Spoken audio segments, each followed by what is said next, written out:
Hello everybody and welcome to another episode of Route X Lap Attack. This is the very first video I'm filming after 1.29. The new update has been released. And I gotta say, I like what they did. Grand Valley, really happy that racetrack is here. And the 5 cars they added, I'm really happy to see that they got the 1973 Porsche Carrera and a few other good sports cars. There's a 5th car. I'll admit, I usually don't care much for Citroen. You might have heard me insult that company before and call it Citroen. But the DS21, I am really looking forward to seeing that. And now you're probably wondering, why is there a ghost here? Well, I was recording this car earlier, but then there was a problem with the ranking board. I did 3 runs with this car prior, and I didn't notice this until the ending, but the 3 lap times of this car popped up. And I thought to myself, if they see this during the recording, or if they see this on YouTube, they already know where this car is going to end up. So I had to delete the 3 times that this car already put up on the leaderboard. So now no one knows, except for me, where this car is going to end up. You probably will know now, judging by this ghost following me for some reason. It's a little scary, to be honest, but whatever. This kind of reminds me a little bit of the one make race I did here with the 63 Stingray, which I didn't record, but I might do that again just to entertain you guys. I did 3 laps, and just seeing 20 Corvettes that looked exactly the same, to me, it was pretty amusing. But typically, I don't do one-make races because I find them to be a little generic.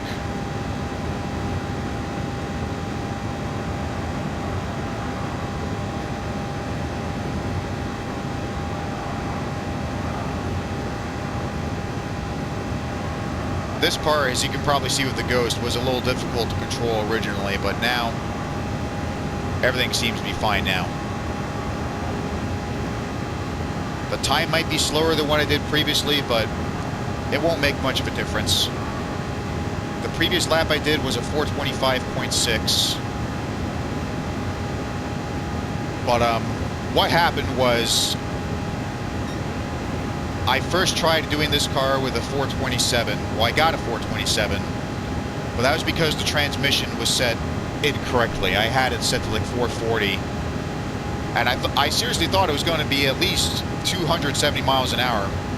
Faster would be much better, but despite having 1,066 horsepower and weighing 2,700 pounds, this is the fastest I can get it to go.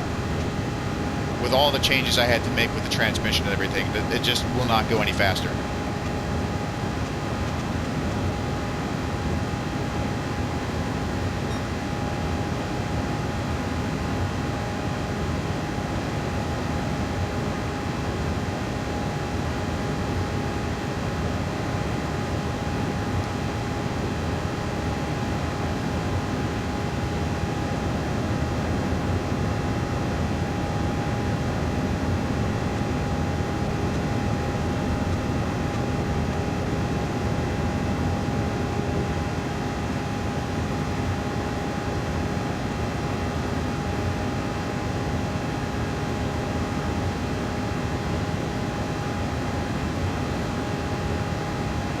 This is probably the longest pause I ever had in an episode.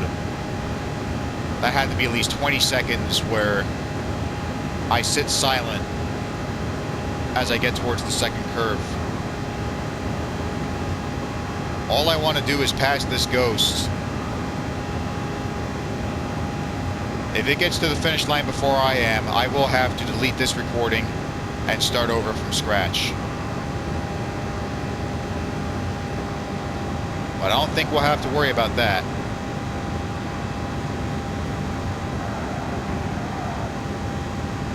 Yes. Come on. Come on. Oh, it's so close. So close. I think that's the exact same time we got, 425.6. Despite what happened on the curves and a little bit part of the straightaway where I was a bit out of alignment, I did not think we were going to get the same time. Man, this is probably the most exciting episode I ever did for this series.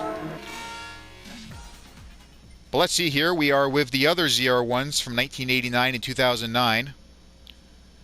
We got 425, so we are faster than the 1989 ZR1, but slower than the 2009 ZR1, just by a second. The 2014 version of the C7 is the fastest currently, but I'm excited to see how the C8 does, the 2020 mid-engine car. I don't know if it's going to be faster than what we just drove or slower, but that's why I said I'm excited. I can't wait to see what happens. I would hope that it's faster, but you never know. Thanks for joining me, and stick with me in future episodes, not only in this series, but also a few other YouTube videos that I want to do as well. Thanks again, and goodbye.